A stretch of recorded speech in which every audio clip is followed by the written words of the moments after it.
Salut à tous, c'est Bloodfear, j'espère que vous allez bien. On se retrouve après une longue absence, il faut dire, pour une nouvelle vidéo. Déjà, vous le voyez au décor derrière moi, j'avais parlé de déménagement. Pour l'instant, je suis retourné chez mes parents. Du coup, on attend de trouver un nouvel appartement, c'est un peu la galère. En plus de ça, j'ai une autre chaîne qui me prend beaucoup de temps et où j'ai voulu me focus dernièrement, chose qui a bien profité d'ailleurs. Du coup, me revoilà, après des mois d'absence, en me disant, c'est Noël, on va essayer de sortir quelques vidéos. Là, c'est prévu d'en tourner une petite dizaine cette semaine au moins pour avoir un minimum de contenu, sachant que si vous voyez cette vidéo, c'est que j'ai déjà tourné les 10 autres. Donc, normalement, il y aura du contenu. Et ce chocolat chaud est délicieux. Bref, aujourd'hui, pour le retour de la chaîne, on se retrouve pour une vidéo achat manga. Achat manga qui regroupe tous mes achats de novembre, de décembre et un petit peu d'octobre. J'ai acheté tout ça en une seule fois, fin décembre, puisqu'en novembre, j'ai réalisé un challenge sur mon Instagram avec Nali Manga qui s'appelle le Novembre No Manga, qui consiste tout simplement à lire le plus de mangas possible pour baisser sa pile à lire sans en acheter. Chose que j'ai fait et que je vous présenterai dans une autre vidéo. C'est tout simplement mon plus gros achat manga de ma vie en une seule fois. J'ai complètement craqué. Du coup, je vais vous présenter tout ça. C'est parti.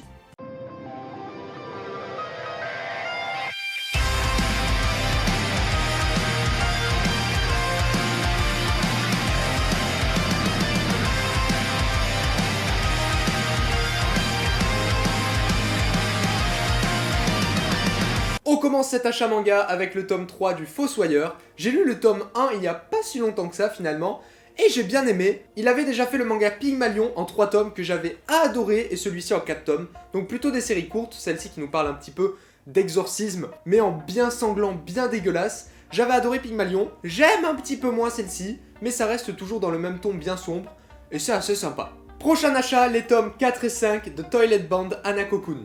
J'ai les tomes 2 et 3 mais je ne les ai toujours pas lus, et j'ai quand même acheté les tomes 4 et 5. Et après on s'étonne que j'ai une pile à lire énorme. Je sais pas trop comment définir ce manga parce que c'est vraiment original pour le coup. Il y a un petit peu d'exorcisme, de mystère, de fantômes, d'enquête à résoudre, avec des personnages un petit peu enfantins, un peu mignons, mais c'est à la fois un petit peu sombre, et c'est très typé shonen, mais un petit peu de romance on dirait. Enfin, il y a un petit peu de tout dans ce manga. Je dois dire que j'ai pas hyper accroché au tome 1. C'était sympathique, mais sans plus. Mais comme on m'a dit que la suite devenait beaucoup plus intéressante et beaucoup plus sombre, chose qui évidemment me plaît beaucoup, ben je me suis dit que j'allais continuer, et si il y a tellement de gens qui disent que c'est bien, ben je pense que je vais forcément aimer cette suite.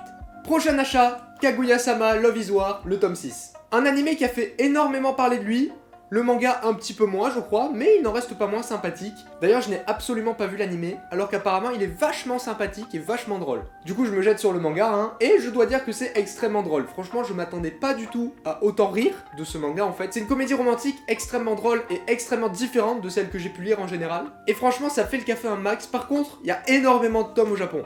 Et j'espère juste que ça va pas trop être redondant. Parce qu'on en est déjà au tome 6, ça tourne toujours autour de la même thématique depuis le début. Mais franchement, si vous êtes tenté par les comédies romantiques et que vous voulez vous taper des bonnes barres, bah ce manga est extrêmement drôle dans son domaine.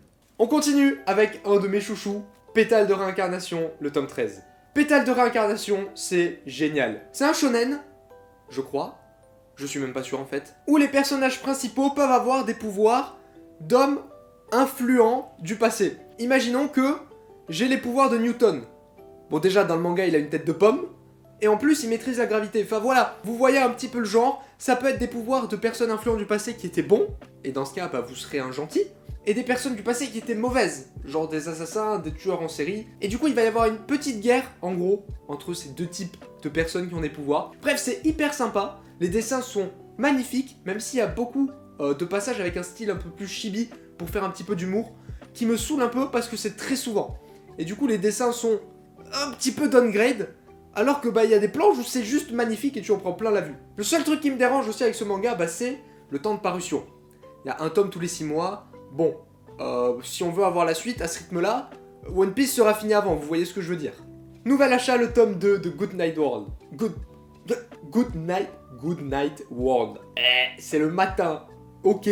C'est par l'auteur de World War Demon en 11 tomes que j'avais adoré malgré des dessins immondes. Même si en vrai ça passait bien dans l'œuvre, vu que c'était un petit peu un truc brouillon, très what the fuck, ça passait. Mais j'adore l'auteur pour son côté extrêmement psychologique, what the fuck et bourrin. En gros si vous voulez c'est l'histoire d'un jeune qui déteste sa famille au plus haut point, Du coup, il se réfugie dans un jeu en VR pour fonder un petit peu une famille idéale avec d'autres gens. Il trouve une famille, il les adore, il les surkiffe. Sa vie de famille est 10 fois plus épanouie que dans la vraie vie. Sauf que ce qu'il ne sait pas, c'est que sa famille dans le jeu, bah c'est sa famille dans la vraie vie. Parce que eux aussi, ils se sentent mal dans leur peau, dans leur famille, et ils veulent se fonder une famille dans le jeu. Et en fait, ils sont tous tombés ensemble par le plus grand des hasards. Du coup, dans la vraie vie, ils se détestent, mais dans le jeu, ils s'aiment. Et du coup, ce manga est très psychologique. Et j'adore cet auteur. Petite pause boisson avant que ce soit froid, parce qu'au début de la vidéo c'était chaud, mais ça risque pas de le rester longtemps. Nouvel achat, un coup de cœur absolu de cette année, The Witch and the Beast. On a un duo de personnages beaucoup trop badass et charismatique dans ce manga, vraiment, j'adore ce duo de protagonistes. Ça parle de magie, de sorcières, ça se fout sur la gueule avec des dessins monstrueux. Si vous aimez les univers un petit peu anciens, avec de la magie, des monstres, franchement vous allez être servi. C'est une pure régalade à chaque tome. Et je suis dégoûté. Pourquoi? Parce que mon manga a sans doute pris un coup de cutter dans le carton. Et du coup des pages sont déchirées.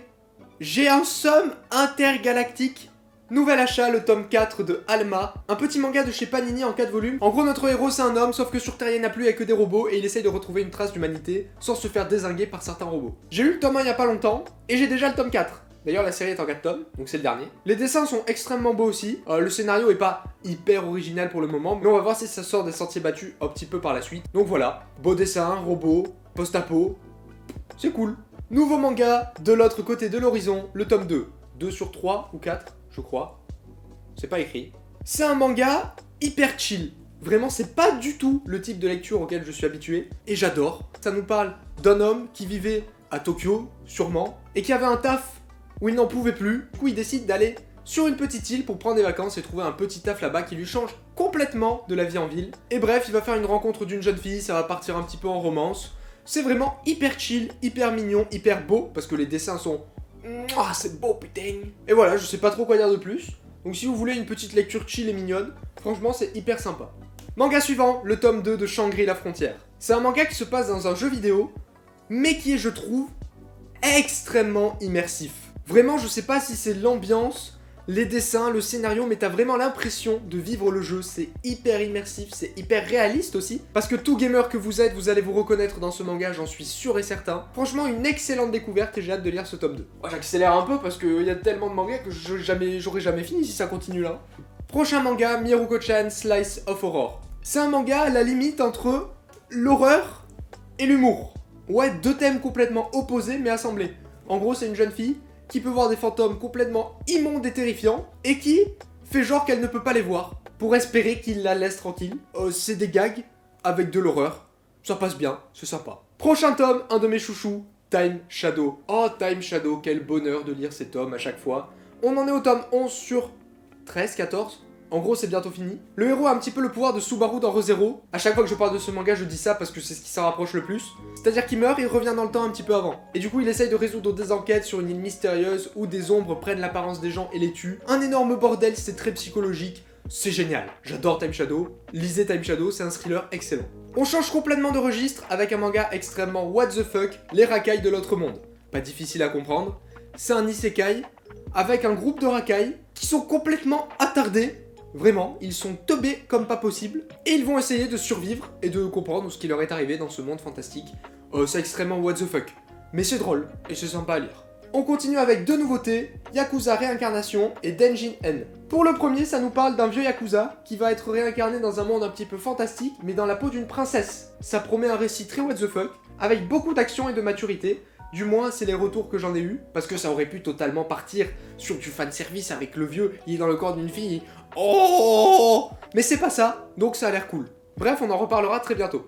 Et pour Denjin N, pareil, on en reparlera très bientôt, c'est un petit peu un thriller sur un homme qui, de ce que j'ai compris, va mourir, mais où sa conscience va être transférée dans les réseaux électriques de la ville, et en gros, il va se venger en faisant des crasses aux gens qui l'ont fait chier.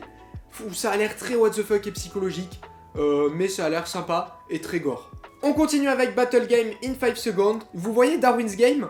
C'est pareil mais en plus psychologique. Ça, c'est des personnages qui reçoivent un pouvoir et qui doivent se battre dans différentes épreuves qui sont organisées par des maîtres du jeu où on ne connaît pas trop leur objectif. Et voilà, survival game, bataille avec des pouvoirs extrêmement psychologiques parce que les pouvoirs sont vraiment très intéressants dans ce manga. C'est pas juste je fais du feu, je fais de la glace. Non, les pouvoirs sont très travaillés. Par exemple, le pouvoir du héros, c'est vous avez le pouvoir dont votre adversaire vous croit doté. C'est-à-dire qu'en gros, tu dis à ton adversaire, moi avec mon pouvoir, si tu respires, tu meurs.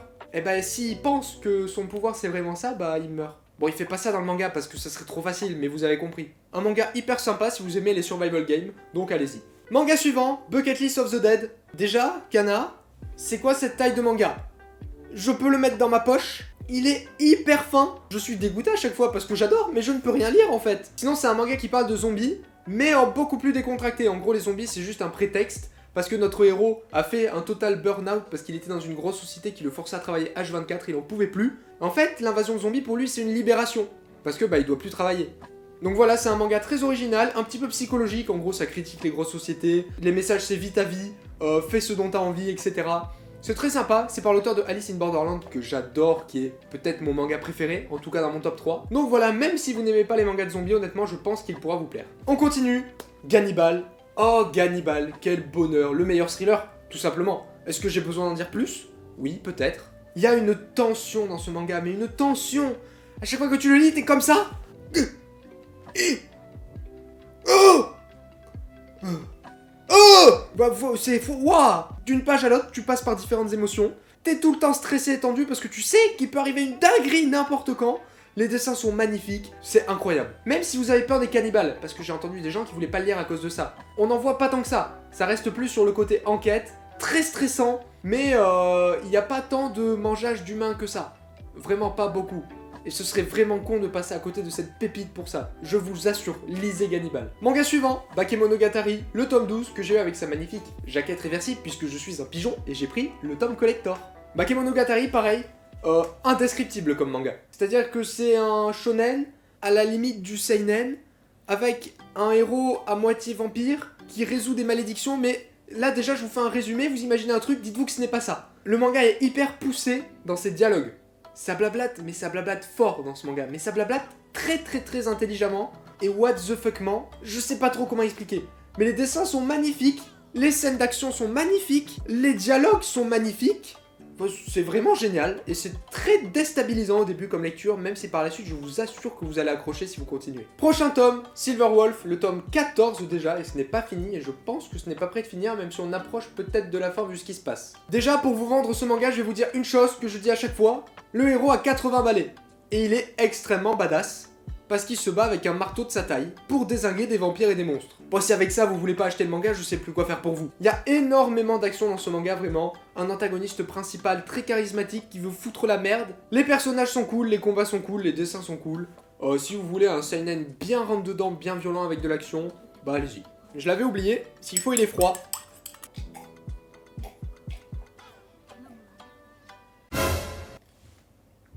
Je sais pas boire, putain de merde. On poursuit avec Fragment d'elle, les tomes 2 et 3. C'est un shonen, pareil un petit peu déstabilisant parce que c'est pas du tout le type de lecture auquel on s'attend. En gros, ça nous parle d'un homme qui un jour va avoir une fille au téléphone qui lui dit « Hey salut, tu te souviens de moi, tu veux qu'on se voit ?» Sauf que le problème c'est qu'il sait pas qui c'est. Parce que dans sa vie il a eu plein de petites copines et du coup il sait pas laquelle c'est. Du coup il va replonger un petit peu dans ses souvenirs et on va découvrir ce qui est arrivé avec toutes ses copines, pourquoi ça a mal fini. C'est très sympa comme manga, franchement, j'ai eu le tome 1, j'ai bien accroché. Apparemment, la suite est encore mieux. Donc, il me tarde de lire cette suite. Donc voilà, en gros, c'est un manga un petit peu psychologique sur l'amour, et c'est très sympa. Suivant, tome 16 et 17 de Eden Zero. Un mélange entre Fairy Tail et One Piece. C'est-à-dire que ça reprend un petit peu la même thématique que Fairy Tail, même si je trouve que Eden Zero est un peu plus violent. L'auteur hésite moins, je trouve, à nous montrer des scènes glauques, vraiment, parfois. Et le côté One Piece pour... C'est dans l'espace, le protagoniste a un vaisseau, il recrute des membres d'équipage. J'aime bien cette thématique, je trouve ça hyper sympa d'avoir l'équipage qui évolue au fur et à mesure, de nouveaux personnages qui se rajoutent. Le manga est très cool, si vous aimez Fairy Tail, vous allez aimer. Si vous aimez pas Fairy Tail, vous pouvez aimer aussi, parce que pour le coup c'est quand même pas mal différent. Donc voilà, tome 16 et 17 de Eden Zero, on verra bien ce que ça donne. I'm Standing on a Million Lives, le tome 3, c'est un petit peu un isekai, mais pas trop. C'est-à-dire que notre héros...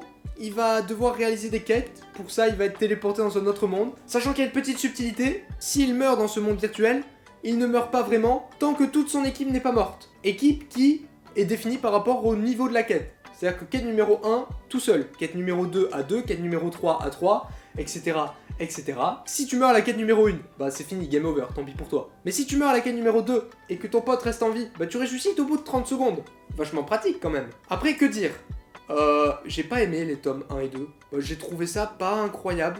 J'ai même pas eu la force de finir le tome 2 si vous voulez vraiment savoir. Mais bon, je me suis dit que j'allais lui laisser une chance avec ce tome 3. Et si c'est toujours pareil, bah je risque de drop. Voilà, voilà. Mais bon, on va lui laisser une chance, on verra bien. Blue Lock, le tome 5. Est-ce que j'ai vraiment besoin de vous le présenter? Oh, je déteste le foot, j'adore Blue Lock. Je n'aime pas les mangas de sport, j'adore Blue Lock. Un mélange de foot, tout simplement, du sport, avec un Battle Royale parce qu'il faut être le dernier, pas survivant, mais le dernier dans la compétition. C'est excellent, c'est intense, mais genre vraiment intense, tu es pris à fond dans les matchs, alors que je n'aime pas le foot, hein, je le répète. Je trouve que c'est tellement travaillé, les personnages pareils, hyper travaillés, les dessins sont magnifiques, même si vous n'aimez pas le foot, même si vous n'aimez pas le sport, lisez Blue Lock, vraiment.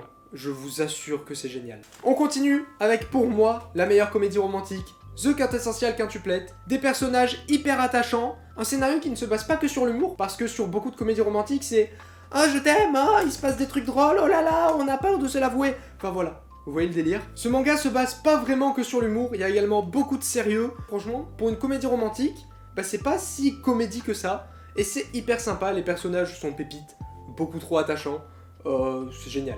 Si vous aimez les comédies romantiques, vous ne pouvez pas passer à côté de lui. On continue avec le One Punch Man version magie, Mashle, le tome 6. Pourquoi One Punch Man version magie? Parce que ça parle d'un mec qui n'a pas de pouvoir magique dans un monde où ceux qui n'ont pas de pouvoir magique sont normalement assassinés violemment. Parce que ce sont des handicapés, on ne veut pas d'handicapés. Ouah, que c'est violent résumé comme ça. Et donc il va intégrer une école de magie en se faisant passer pour un magicien alors qu'il se bat à la force de ses poings et de ses muscles parce que c'est le One Punch Man de la magie comme j'ai dit. Il tabasse tout le monde à coups de poing. Si vous aimez One Punch Man, vous allez aimer. Et même si vous n'aimez pas One Punch Man, je dois dire parce que je crois que je préfère Mashle à One Punch Man. Je vais pas me faire que des amis en disant cette phrase. Tiens d'ailleurs dites-moi en commentaire, One Punch Man, Mashle, pas comparable, comparable, lequel des deux. Et comme ça me donnera une idée de si je dois continuer One Punch Man ou non. Parce que j'avais arrêté au tome 6. Mais est-ce que ça vaut le coup de continuer? Parce que j'avais pas super accroché. Pourtant j'accroche à Mashle, hein. Donc je sais pas, pourtant c'est un peu la même thématique, mais... Expliquez-moi. On continue avec le manga qui regroupe tous les genres. Spy X Family, le tome 6, avec évidemment son édition collector. Spy X Family, extrêmement drôle. Un manga d'humour, mais qui se montre également parfois sérieux, avec de la baston et du pur shonen. Mais également un côté psychologique, enfin... C'est génial, personnage également hyper attachant, hyper drôle, hyper charismatique, tout ce que vous voulez. Un scénario de base complètement what the fuck, mais en même temps extrêmement bien trouvé. C'est-à-dire une famille composée, car le père est un espion qui doit réaliser une mission dont il avait besoin d'une famille. Sauf que la mère qui l'a trouvé, bah, c'est une assassine, mais elle le cache. Et sa fille est télépathe, donc elle connaît le secret de ses deux parents, qui ne se l'avouent pas, mais elle sait tout. Enfin voilà, c'est extrêmement drôle, extrêmement cool. Spy X Family, c'est génial, il y a plein de genres dedans, donc que vous aimez le shonen, la comédie, ça regroupe tout. Vraiment, allez-y. On poursuit avec le tome 12 de Jujutsu Kaisen. Est-ce que j'ai vraiment besoin de vous décrire mon amour pour Jujutsu Kaisen? Bon voilà, je ne pense pas. Peut-être pour moi, le meilleur shonen next-gen. Là aussi, je vais pas me faire que des amis, je sens avec cette phrase. Même s'il y en a énormément que j'adore ces dernières années, genre Chainsaw Man, dont on va parler juste après. Je trouve que pour un shonen, c'est bien plus violent, sombre et mature que certains. Vraiment, Jujutsu Kaisen, ça y va. Hein. Quand ça veut se montrer sérieux et violent, bon, ça fait pas semblant. Hein. En plus, on est en plein dans l'arc Shibuya, le meilleur arc de Jujutsu Kaisen à ce jour. Des combats de malades mentaux, et ce n'est pas prêt de s'arrêter, croyez-moi, les prochains tomes vont être incroyables. Parce que oui, j'ai lu les scans, j'ai craqué en même temps. Comment tu veux t'arrêter? Tu ne peux pas. Vous êtes fan de shonen? Bah, Jujutsu Kaisen, hein. Je sais pas quoi vous dire de plus. Il faut lire Jujutsu Kaisen. Pareil, vous êtes fan de shonen? Qu'est-ce que vous attendez pour lire Chainsaw Man? Ça prend tellement à contre-pied tous les shonen actuels que ça en est jouissif. C'est tellement original, mais c'est à la fois également tellement puissant et recherché, parce que oui, dans les derniers tomes, le scénario, il te prend complètement à contre-pied. Hein. En plus de ça, personnage attachant, très humain, même si c'est bien accentué, hein, évidemment, c'est pas... Tu vas pas retrouver des types comme ça dans la vraie vie, parce qu'ils sont complètement cons. Mais Chainsaw Man, une pépite dans son genre, j'adore Chainsaw Man, et je pense que beaucoup adorent Chainsaw Man. Beaucoup trop hâte de lire ce dernier tome, beaucoup trop hâte de l'animé, beaucoup trop hâte de la partie 2, beaucoup trop hâte de tout. En fait, Chainsaw Man, c'est génial. On va continuer avec deux mangas un petit peu dans le même genre, mais pas totalement, à vrai dire, avec Noebe Édition. Le tome 2, je crois, oui, de Girlfriend Girlfriend, et le tome 4 de Rent a Girlfriend. Les couvertures se ressemblent, les mangas se ressemblent, enfin voilà, on a de quoi se perdre. Girlfriend, c'est dur à dire. Ça nous parle d'un protagoniste qui a une petite amie, mais qui va en vouloir une deuxième. Et du coup, ils vont faire un couple à trois. Bon, c'est une comédie romantique, faut pas chercher à comprendre, mais c'est drôle. Et Rent a Girlfriend, ça nous parle d'un héros qui utilise une application pour louer une petite amie. Sauf qu'il va tomber amoureux de la petite amie qui va louer. Sauf que la petite amie qui va louer, bah elle doit aller voir d'autres gens parce que c'est une petite amie de location et... Oh, c'est vachement bizarre hein, quand même comme manga. À lire je pense si vous aimez les comédies romantiques. Franchement ça fait le café. Un manga que je trouve beaucoup trop sous-coté pour le prochain. Twin Star Exorcist, le tome 24. C'est du pur shonen, avec un côté sérieux et mature, et beaucoup de romance et d'amour. Enfin beaucoup. Pas beaucoup, mais qui est quand même au centre de l'histoire. Et c'est génial. Je comprends pas pourquoi il y a plein de shonen qui marchent, et lui ne marche pas. Il y a de l'action, de la tension, des pouvoirs, des beaux dessins, des beaux combats, des bons personnages, je sais pas pourquoi il est tellement en dessous des autres shonen alors qu'il mérite vraiment d'être à leur niveau. On continue avec le tome 6 de Shai, manga de super-héros, mais où il n'existe qu'un super-héros par pays. J'avais bien aimé le tome 1 et 2 sans plus, puis j'ai lu les tomes 3 et 4, et j'y ai accroché de fou, je sais pas pourquoi. Donc j'ai beaucoup trop hâte de lire la suite, les tomes 5 et 6. Les dessins sont magnifiques, les persos sont cool, le scénario se développe vachement vite et est beaucoup plus sérieux que ce que j'aurais pensé. Donc vraiment Shai, un très bon shonen. On continue avec le tome 5 de Mission Yozakura Family. Je trouve que le manga est beaucoup plus dans un côté gag que sérieux et shonen, alors que je trouve qu'il aurait été bien meilleur de ce côté-là. En plus j'avoue que j'ai décroché au tome 2, mais c'est parce que c'était vraiment le tome 2, un chapitre, un personnage pour nous les présenter. Waouh que c'était chiant, enfin il y a d'autres manières de présenter des personnages quand même maintenant. Après je continue parce que c'est quand même sympa le scénario de base. Un garçon qui va tomber amoureux d'une fille, ils vont sortir ensemble, sauf qu'il va se rendre compte que la fille est un peu la cible de plein d'assassins parce qu'elle est dans une famille célèbre d'espions et du coup ils veulent la tuer et du coup il va devoir s'entraîner avec sa famille d'espions pour la protéger. Le scénario est spécial mais très sympa et c'est vraiment dommage que ça reste sur ce côté humour alors que j'aurais préféré un peu plus d'action et typé shonen. Non le dragon! Ah je casse tout! On a presque fini, il reste que 4 mangas, on va y arriver, le tome 2 de Undead Unlock. Pareil, j'ai pas hyper accroché au tome 1. La protagoniste annule la chance des personnes qui la touchent ou qui sont proches d'elle. C'est-à-dire que je vais lui faire un câlin, je vais me prendre une météorite sur la gueule 3 secondes après. Vous voyez le délire? Et le protagoniste, lui, annule la mort. En gros, il est immortel, tout simplement. Sauf qu'il en a plein le cul d'être immortel. Parce que, bah, il est vieux et il veut mourir. C'est chiant d'être immortel au bout d'un moment. Et du coup, comme il a trouvé cette fille qui porte la poisse, et bah, il va la toucher. Oui, c'est bizarre. Pour qu'il ait la poisse de fou et que peut-être, il meurt grâce à elle. Oh, c'est totalement what the fuck. J'avoue que le côté tripotage, etc. est pas super top. Mais à part ça, c'est un bon shonen d'action qui fait le café sans plus. Apparemment ça devient mieux par la suite, c'est pour ça que je continue, donc on verra ce que ça donne. Prochain tome, évidemment vous n'avez pas pu passer à côté vu le boom exceptionnel qu'a fait le tome 1. Kaiju Number 8, le meilleur démarrage de manga en France. Je pensais pas que ça irait à ce manga honnêtement. Et franchement en lisant le tome 1, je comprends. C'est du gros shonen, mais qui arrive un petit peu à se différencier avec des beaux dessins. Un héros qui récupère le pouvoir des méchants, voilà, ça arrive dans 90% des shonen. Tokyo Ghoul, il déteste les ghouls, il devient des ghouls. SNK, il devient un titan alors qu'il les déteste. Enfin, ça reste dans ce truc-là. Mais c'est violent, c'est cool, c'est un très bon shonen. Honnêtement, je comprends quand même pourquoi il a marché à ce point. Le tome 11 de Kemono Incident, un shonen un petit peu spécial qui mélange l'action et l'enquête. Il est très dur à décrire finalement ce manga. En plus de ça, le scénario a mis très longtemps à se lancer. On a l'impression que c'est un manga avec des petites missions par-ci par-là. Chaque chapitre a une histoire différente. Puis à un moment, le scénario se lance vraiment, et là, ça part en couille, et ça devient vachement mieux. Donc même si vous vous êtes arrêté au premier tome, je vous conseille de continuer parce que ça devient beaucoup plus intéressant par la suite. Et on termine avec un retour inespéré et inattendu, j'ai envie de dire, le tome 1 de Alice in Borderland Retry.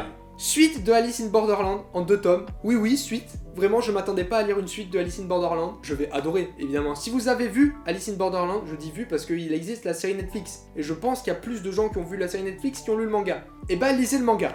Parce que c'est 10 fois mieux. Même si la série Netflix est sympa. Le manga est une pépite du survival, vraiment. C'est un plaisir de lire chaque tome. C'était parce que c'est fini. Mais j'ai hâte de lire cette suite. Voilà, c'est fini. Enfin, j'ai envie de dire, parce que c'était vachement long, je n'ai jamais dépensé autant en une seule fois pour des mangas. J'ai complètement craqué, mais c'était génial. Merci à tous si vous êtes là, si vous êtes restés jusqu'au bout. Dites-moi en commentaire quels sont les mangas que vous avez lus, que vous avez appréciés, que vous avez en commun, que vous n'avez pas aimé.